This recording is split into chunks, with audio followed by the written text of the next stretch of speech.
గ్రంథము 1 అధ్యాయము 13వ వచనంలో ఇదే మాట అంటాడు.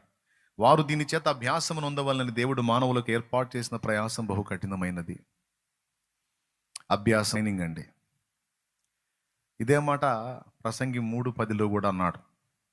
1:13లో ఏ మాట అన్నాడు, 3:10లో కూడా అదే మాట అన్నాడు. ఏ మాట అన్నాడా? మనుషులకి ట్రైనింగ్ ఇవ్వడానికి దేవుడు అగచాట్లను అనుమతించాడంట. కష్టానుభవం లేకుండా మనిషి దేవుడు అనుగ్రహించేటువంటి ట్రైనింగ్ పొందలేడట. అంటే దేవుడు భూమి మీద నరులకు ఏదో ట్రైనింగ్ ఇవ్వాలని ఆశిస్తున్నాడు, ఏదో శిక్షణ ఇవ్వాలని ఆశిస్తున్నాడు. ఒకసారి మీరు ఊహించండి, ట్రైనింగ్ ఇవ్వాలని దేవుడు ఆశిస్తున్నాడు అంటే జాబ్ కూడా ఇవ్వబోతున్నాడు అని అర్థం. దేవునికి స్తోత్రం కలుగునుగా. అవునా? మనం సెలెక్ట్ అయితేనే కదా మనకు ట్రైనింగ్ ఇచ్చేది. మనల్ని సెలెక్ట్ చేయకపోతే ట్రైనింగ్ ఎందుకు? కాబట్టి మనుషుల్ని దేనికోసమో దేవుడు ఎంపిక చేసుకున్నాడు, అందుకే నిర్మించాడు. అందరికీ కూడా ఒక ట్రైనింగ్ ఏర్పాటు చేశాడు. అసలు ఒక మాటలో చెప్పాలంటే భూమి మీద మనం అనుభవిస్తున్న ఈ జీవిత కాలం అంతా ట్రైనింగ్ పీరియడ్.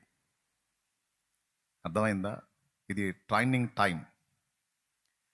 ఈ భూమి మీద ఈ చిన్ని జీవితాన్ని మనకు ట్రైనింగ్గా ఉపయోగించి తర్వాత రాబోతున్న శాశ్వత జీవంలో మనకు స్థిరమైనటువంటి పనిని దేవుడు ఇవ్వబోతున్నాడు. ఒక పని కోసమే, ఒక ఉద్దేశంతోనే, ఒక కారణంతోనే మనల్ని నిర్మించాడు. అనవసరంగా మనలో ఏ ఒక్కరిని కూడా దేవుడు నిర్మించలేదు. మనందరి సృష్టి వెనక, మనందరి నిర్మాణం వెనక దేవునికి ఒక ప్రణాళిక, ఒక ఉద్దేశము ఉంది. మనకు దేవుడు కేటాయించిన బాధ్యతలు కూడా రేపు భవిష్యత్తులో మనం పొందబోతున్నాం. ఆ శాశ్వత జీవితంలోనికి మనం ఎంటర్ కాకముందు ఈ భూమి మీద ఈ జీవితం ఒక అభ్యాసంగా, ఒక ట్రైనింగ్గా మనకి దేవుడు డిసైడ్ చేశాడు.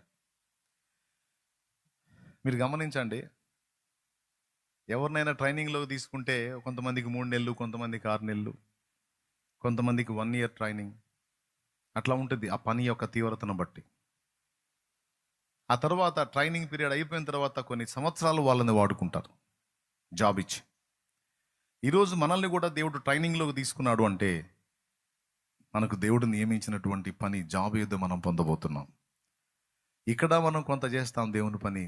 ఇక్కడ నుంచి అక్కడికి వెళ్ళిన తర్వాత పర్మనెంట్గా మనకి అక్కడ విధులు నిర్వహించబడతాయి. మనల్ని విధుల్లో ఉంచబడతాడు. మనకు సిద్ధపరిచిన విధి ఏదో మనకి అనుమతిస్తాడు, అంగీకరిస్తాడు, తీసుకుంటాడు, అప్పగిస్తాడు. అంటే మన బతుకులు అనవసరంగా లేవన్నమాట. ఎప్పుడు కూడా ఎవరు అనుకోవద్దు, నేను అనవసరంగా పుట్టాను, నా బ్రతుకు అర్థం లేదని.